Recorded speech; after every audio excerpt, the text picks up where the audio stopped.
The Minister for ICT, Dumsani Ndlangamandla, has applauded Swazi Mobile for her contribution towards the education sector in the kingdom.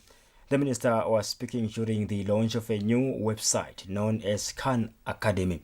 The launch was staged at the company's headquarters in Mbabane. Zodwa Dlamini reports. The aim of this website is to assist learners to do their academic studies, and only Swazi Mobile customers will have access to this world-class website.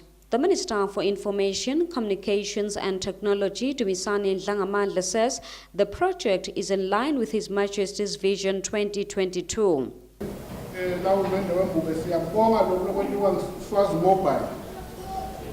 Swazi Mobile nakenda konke asikhumbule sive alikhumbule live aphize futhi awakhumbule emakhosi ngoma lokulokwentiwa Swazi Mobile kungumqondo wawo emakhosi ukuthi abukelele live ukuthi noma umntwana weliswati asemakhaya kepha athole kokuthi akufanani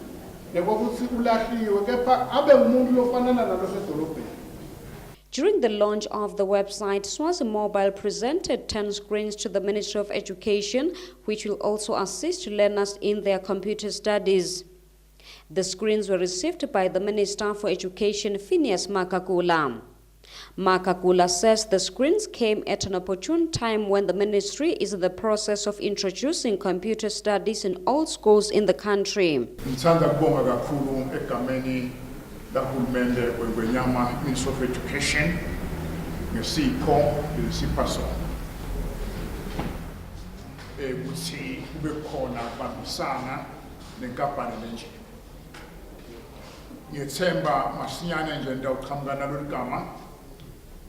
babesibanze le town replace lo mobile fake nje kahle ngoba plus siyilungise lo mobile sineke lapho ethulethe imfundo already sesilakhile libandla lelibuye nje lesiswati. Swazi Mobile's acting chief executive officer Jeff Pemberton says the world-class technology will help students have a strong mindset, and there is no way learners can have any other data except academic data. From today, parents who use Swazi Mobile, they will no longer have to pay for the data their children use to access the unique platform called Khan Academy. Now, Khan Academy is a platform that's supported by Bill Gates and provides content to all subjects from kindergarten all the way up to secondary school that children would want to access.